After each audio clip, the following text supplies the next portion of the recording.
এই যে যে মেয়ে ছেলেরা ভাবো যে শ্বশুর শাশুড়ির সঙ্গে নেই, শ্বশুর শাশুড়ির সঙ্গে নেই মানে কোনো জ্বালা নেই, কোনো বিরক্তের ব্যাপার নেই, এরকম কিন্তু ভাববে না।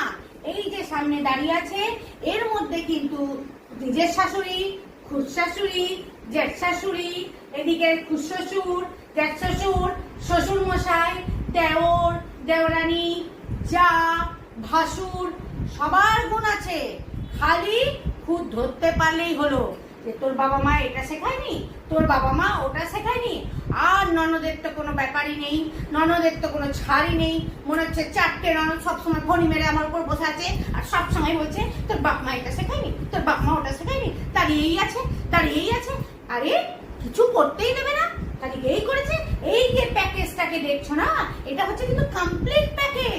শ্বশুরেরও প্যাকেজ আছে, শাশুড়িরও প্যাকেজ আছে, দেওরেরও প্যাকেজ আছে, জায়েরও প্যাকেজ আছে, ভাসুরেরও প্যাকেজ আছে, আবার ননদের এবং নন্দাইয়েরও প্যাকেজের কিন্তু মধ্যে আছে। বুঝে নাও কি বড় প্যাকেজ।